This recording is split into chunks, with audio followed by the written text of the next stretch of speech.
തമിഴ്നാട് ഗവർണർക്ക് വൻ തിരിച്ചടി. ബില്ലുകൾ പിടിച്ചുവെച്ച നടപടിയെ വിമർശിച്ച സുപ്രീം കോടതി. സിബി ജോസഫ് വിവരങ്ങളുമായി ചേരുന്നുണ്ട്. സിബി, തമിഴ്നാട് ഗവർണറെ സംബന്ധിച്ച വലിയ തിരിച്ചടിയാണ് ഉണ്ടായിരിക്കുന്നത്. സഭ പാസാക്കിയ ബില്ലുകളിൽ ഗവർണർക്ക് വീറ്റോ അധികാരമില്ല എന്നാണ് സുപ്രീം കോടതി വ്യക്തമാക്കുന്നത്. മറ്റു വിവരങ്ങൾ. തമിഴ്നാട് ഗവർണർ ഡോക്ടർ RN രവിക്ക് വലിയ തിരിച്ചടിയാണ് ഇപ്പോൾ സുപ്രീം കോടതിയിൽ ഉണ്ടായിരിക്കുന്നത്. പ്രത്യേകിച്ച് ഈ തമിഴ്നാട് നിയമസഭ പാസാക്കിയ 10-ലധികം ബില്ലുകളാണ് ഒപ്പുവെക്കാതെ തടഞ്ഞു വെക്കുകയും പിന്നീട് അത് രാഷ്ട്രപതിക്ക് അയക്കുന്ന ഒരു സമീപനമൊക്കെ സ്വീകരിച്ചത്. ഇതിനെതിരെ തമിഴ്നാട് സർക്കാർ സുപ്രീം കോടതിയെ സമീപിക്കുകയും പിന്നീട് അത് നിയമ പോരാട്ടം നടക്കുകയുമായിരുന്നു. എന്തായാലും കേരളവും നമുക്കറിയാം, നേരത്തെ ഈ ബില്ലുകൾ ഒപ്പുവെക്കാത്ത രാഷ്ട്രപതി ഒപ്പുവെക്കാത്ത നടപടിക്കെതിരെ നിയമ പോരാട്ടം നടത്തുമ്പോൾ തന്നെയാണ് തമിഴ്നാടും സമാനമായ രീതിയിൽ ഈ ഒരു നിയമ പോരാട്ടവുമായി മുന്നോട്ട് പോയത്. എന്തായാലും ഇതിന് വലിയ തിരിച്ചടിയാണ് ഇപ്പോൾ സുപ്രീം കോടതിയുടെ ഭാഗത്തുണ്ടായിരിക്കുന്നത്. ഇത് പ്രധാനമായും ഈ ബില്ലുകൾ ഒപ്പുവെക്കാത്ത നടപടി അത് നിയമവിരുദ്ധം എന്നാണ് സുപ്രീം കോടതി ഇപ്പോൾ നിരീക്ഷിച്ചിരിക്കുന്നത്. മാത്രമല്ല, സഭ വീണ്ടും പാസാക്കിയ ബില്ലുകൾ അത് രാഷ്ട്രപതിക്ക് വിടാൻ അധികാരമില്ല. ഗവർണർ സർക്കാരിന്റെ ഉപദേശം അനുസരിച്ച് പ്രവർത്തിക്കണം.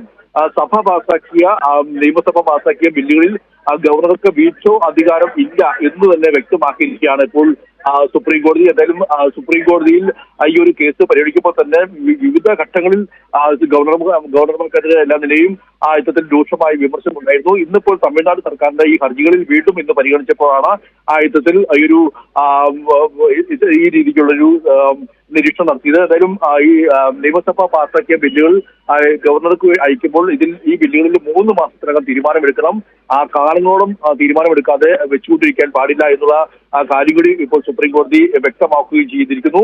എന്തായാലും ഏറെ നിർണായകമായ ഒരു നിരീക്ഷണവും അതിരൂക്ഷമായ വിമർശനമാണ് ജസ്റ്റിസുമാരായ JB പർദിവാല, R മഹാദേവൻ എന്നിവരടങ്ങിയ ഡിവിഷൻ ബെഞ്ച് ഇപ്പോൾ നടത്തിയിരിക്കുന്നത്. കഴിഞ്ഞ 12ഓളം ബില്ലുകളാണ് തമിഴ്നാട്ടിൽ ഇത്തരത്തിൽ ഈ നിയമസഭ പാസാക്കിയ ബില്ലുകൾ തടഞ്ഞു വെക്കുന്ന ഒരു സമീപനം ഈ ഗവർണർ RN രവിയിൽ നിന്നുണ്ടായത്. ഇത് തുടർന്നാണ് തമിഴ്നാട് സർക്കാർ ഇത്തരത്തിൽ ഈ സുപ്രീം കോടതിയെ സമീപിച്ച്. നമുക്കറിയാം, നേരത്തെ കേരളത്തിൽ ഗവർണറായിരുന്ന ആരിഫ് മുഹമ്മദ് ഖാനും സമാനമായ രീതിയിൽ കേരളം നിയമസഭ പാസാക്കിയ നിരവധി ബില്ലുകളെല്ലാം തന്നെയും ഒപ്പുവെക്കാൻ തടഞ്ഞു വെക്കുകയും അത് രാഷ്ട്രപതിക്ക് വിടുന്ന സമീപനം എല്ലാം തന്നെ ഉണ്ടായിരുന്നു. കേരളവും അതിൽ നിയമ പോരാട്ടവുമായി മുന്നോട്ട് പോകുന്ന ഒരു പശ്ചാത്തലം കൂടിയുണ്ട്.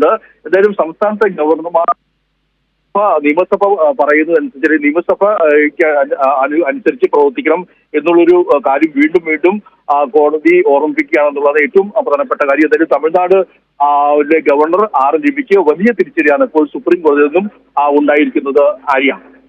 ശരി, തമിഴ്നാട് ഗവർണർക്ക് വൻ തിരിച്ചടി. ബില്ലുകൾ പിടിച്ചുവെച്ച നടപടിയെ വിമർശിച്ച സുപ്രീം കോടതി. സഭ പാസാക്കിയ ബില്ലുകളിൽ ഗവർണർക്ക് വീറ്റോ അധികാരമില്ല. ബില്ലുകളിൽ 3 മാസത്തിനകം തീരുമാനമെടുക്കണമെന്നും സുപ്രീം കോടതിയുടെ രൂക്ഷ വിമർശനം. സിബി ജോസഫാണ് വിവരങ്ങൾ നൽകിക്കൊണ്ടിരിക്കുന്നത്. സിബി, ഈ പറഞ്ഞതുപോലെ തന്നെ സഭ പാസാക്കിയ ബില്ലുകളിൽ ഗവർണർക്ക് അധികാരം ഉപയോഗിക്കാൻ പറ്റില്ല. അതായത് മാത്രമല്ല, സഭ പാസാക്കിയ ബില്ലുകളിൽ 3 മാസത്തിനകം തീരുമാനമെടുക്കണമെന്നുള്ള നിർദ്ദേശം കൂടിയാണ് ഇപ്പോൾ സുപ്രീം കോടതിയുടെ ഭാഗത്ത് നിന്ന് ഉണ്ടായിക്കൊണ്ടിരിക്കുന്നത്. നിയമസഭ പാസാക്കിയ ബില്ലുകൾ ബില്ലുകളിൽ ഉടൻ തീരുമാനം എടുക്കണം. അതിൽ എന്തെങ്കിലും ഗവർണർക്ക് എന്തെങ്കിലും അതിലൊരു സന്ദേഹം തോന്നിയാൽ അത് തിരിച്ച് അയക്കുകയോ അതല്ലെങ്കിൽ അതിൽ റദ്ദാക്കുകയോ ചെയ്യുന്ന രീതിയിൽ തീരുമാനമെടുക്കാം. പക്ഷേ ഇത് വർഷങ്ങളോളം ഈ ബില്ലുകൾ കൈവശം വെക്കുകയും പിന്നീട് അത് രാഷ്ട്രപതിക്ക് വേണ്ടി വിടുന്ന ഒരു പശ്ചാത്തലം ഉണ്ടാകുന്നു. ഇപ്പോൾ രാഷ്ട്രപതിക്ക് വിട്ട ഈ ബില്ലുകൾ റദ്ദാക്കേണ്ടതാണെന്ന ഒരു നിരീക്ഷണം കൂടി കോടതിയുടെ ഭാഗത്ത് ഉണ്ടായിട്ടുണ്ട്. അതായത് തീർത്തും ഈ സഭകൾ പറയുന്നതനുസരിച്ച്, ഈ സംസ്ഥാന സർക്കാർ പറയുന്നതനുസരിച്ച്, സർക്കാരിന്റെ ഉപദേശം അനുസരിച്ച് പ്രവർത്തിക്കേണ്ട ഒരു ഭരണഘടനാ സംവിധാനമാണ് ഗവർണർ എന്ന് സുപ്രീം കോടതി വീണ്ടും ഇപ്പോൾ ആവർത്തിക്കുന്ന ഒരു പശ്ചാത്തലം കൂടിയാണ് ഇതിൽ ഏറ്റവും പ്രധാനപ്പെട്ടതെന്ന് പറയുന്നത്. എന്തായാലും വലിയ തിരിച്ചടി തമിഴ്നാട് ഗവർണർക്ക് ഉണ്ടാകുന്നു. ഈ ബില്ലുകൾ ഒപ്പുവെക്കാതെ ഇത്തരത്തിൽ മുന്നോട്ട് പോകുന്ന നടപടി അത് നിയമവിരുദ്ധമാണ്, അത് ഭരണഘടനാ വിരുദ്ധമാണെന്നും സുപ്രീം കോടതി വിലയിരുത്തുന്നു. സഭ വീണ്ടും ഒരു ബില്ലുകൾ തിരിച്ചയക്കുമ്പോൾ അത് സഭ വീണ്ടും പാസാക്കിയാൽ അത്തരം ബില്ലുകൾ രാഷ്ട്രപതിക്ക് വിടാൻ അവകാശമില്ല. അത് കൃത്യമായി തന്നെ ആ ബില്ലിന് അംഗീകാരം നൽകേണ്ടത് ഗവർണറുടെ ഭരണഘടനാപരമായ ചുമതലയാണെന്നും ഇപ്പോൾ വ്യക്തമാക്കുകയും ചെയ്യുന്നു. ഏതായാലും ഗവർണർ സർക്കാരിന്റെ ഉപദേശം അനുസരിച്ച് വേണം പ്രവർത്തിക്കാൻ എന്നുള്ളൊരു കൃത്യമായ ഉപദേശമാണ് ഇപ്പോൾ സുപ്രീം കോടതി നടത്തുന്നത്. മാത്രമല്ല, രൂക്ഷമായ വിമർശനവും സുപ്രീം കോടതി ഭാഗത്തുനിന്നും ഇപ്പോൾ തമിഴ്നാട് ഗവർണർക്ക് ഉണ്ടാകുന്നു എന്നുള്ളതാണ് ഏറ്റവും പ്രധാനപ്പെട്ട കാര്യം. അതിൽ ബില്ലുകൾ ഇത്രത്തോളം കാലം പിടിച്ചുവച്ച നടപടിക്കെതിരെ രൂക്ഷമായ വിമർശനം ഉണ്ടാകുന്നു. 2010 മുതലുള്ള നിരവധി 10-ലധികം ബില്ലുകളാണ് ഇപ്പോൾ ഈ തമിഴ്നാട്ടിൽ ഇത്തരത്തിൽ പാസ്സാക്കാതെ അല്ലെങ്കിൽ ഇത്തരത്തിൽ ഒരു ഈ അംഗീകാരം നൽകാതെ പിടിച്ചു വെക്കുന്ന ഒരു സമീപനം ഉണ്ടായത്. അതേ തുടർന്നാണ് ഈ തമിഴ്നാടും നിയമ പോരാട്ടത്തിൽ ഒരുക്കിയത്. നമുക്കറിയാം കേരളത്തിലും ഇതുപോലെ ഏറ്റവും സുപ്രധാനമായ പല ബില്ലുകളും തടഞ്ഞു വെക്കുന്ന ഒരു പശ്ചാത്തലം ഇപ്പോഴുമുണ്ട്. ആ ബില്ലുകളിൽ പലതും രാഷ്ട്രപതിക്ക് വിട്ട് തന്നെ കഴിഞ്ഞ ദിവസങ്ങളിലാണ് ഈ പുറത്തു വന്ന വാർത്തകൾ. അതോടൊപ്പം തന്നെ പല ബില്ലുകളും മാസങ്ങളോളം പിടിച്ചു വെച്ച ശേഷമാണ് ഇത് ഈ ബില്ലുകളിൽ ഒരു തീരുമാനം എടുക്കാതെ മാസങ്ങളോളം പിടിച്ചു വെച്ച ശേഷമാണ് ഇത് രാഷ്ട്രപതിക്ക് വിടുന്ന ഒരു സമീപനം ഉണ്ടായത്. ഇത്തരത്തിൽ ഗവർണർമാർ അവരുടെ അധികാരം ഉപയോഗിച്ചുകൊണ്ട് ഭരണഘടനാ വിരുദ്ധമായി പ്രവർത്തിക്കുന്ന നടപടിയാണ് ഇപ്പോൾ സുപ്രീം കോടതി രൂക്ഷമായി വിമർശിച്ചിരിക്കുന്നത്. ഇപ്പോൾ തമിഴ്നാട് ഗവർണർക്കെതിരായ രൂക്ഷ വിമർശനം വരുമ്പോൾ സ്വാഭാവികമായും BJP ഭരിക്കുന്ന BJP ഇതര സംസ്ഥാനങ്ങൾ പ്രതിപക്ഷം ഭരിക്കുന്ന സംസ്ഥാനങ്ങളിൽ ഗവർണർ ഉപയോഗിച്ചുകൊണ്ട് BJP ഏതൊക്കെ രീതിയിൽ രാഷ്ട്രീയ ആയുധമാക്കി ടൂളായി ഉപയോഗിക്കുന്നു അതിനെല്ലാം തന്നെ ഒരു വലിയ തിരിച്ചടിയാണ് സുപ്രീം കോടതിയുടെ ഭാഗത്തുനിന്നായ ഈ ഒരു നിരീക്ഷണം എന്ന് തന്നെ പറയാം.